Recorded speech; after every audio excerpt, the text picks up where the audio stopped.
My name is Maarten Dhaenens from the Laboratory of Pharmaceutical Biotechnology, Ghent University in Belgium. And in this short video I would like to briefly elaborate on a proposal for a new classification of histone proteolysis into histone clipping and histone degradation. Histone proteolysis has been around for a long time.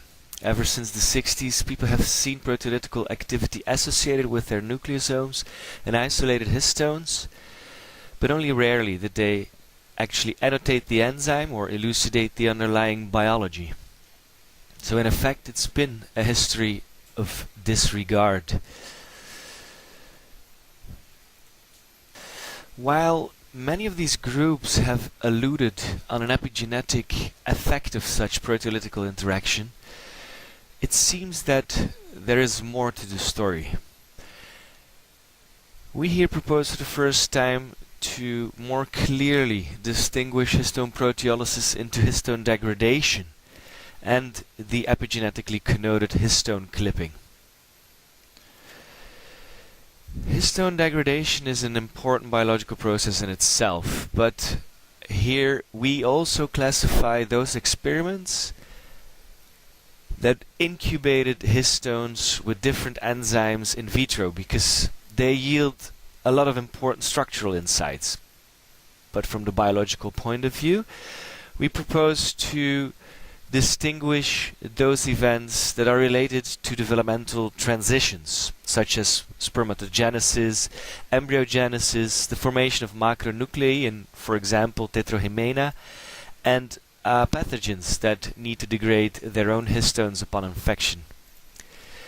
There's also a continuous histone degradation going on, just as for any other protein, and this is mediated at least in part by lysosomes as well as a proteasome.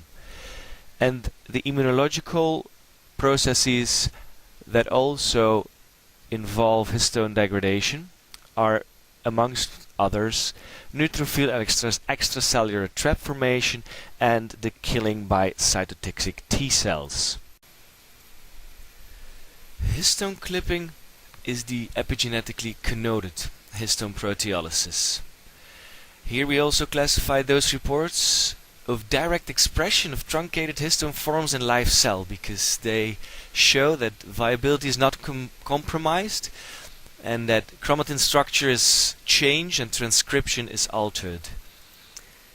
Biologically speaking, there's two main groups of reports, the first of which is the H2A specific histone clipping, mediated by neutrophil elastase or Cathepsin D, and the H3 specific histone clipping, which has been studied in greater detail, and so many more enzymes have been attributed such function. Now the main problem is that the same enzymes mediate these two very different processes.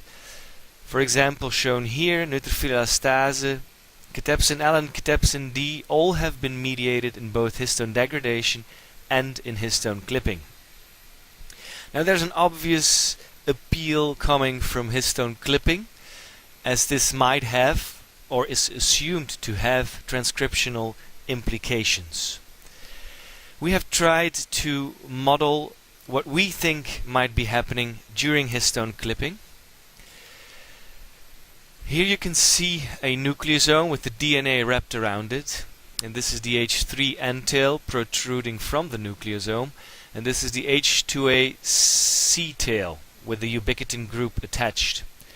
Now these can carry, especially the H3 tail can carry a lot of PTMs, and so if, for example, neutrophil elastase cleaves H2A C tail at valine 114, or Cathepsin L clips the end tail of H3 around alanine 21, this not only removes these PTMs en masse, it equally loosens up the nucleosome structure and the DNA, making it more accessible to transcription.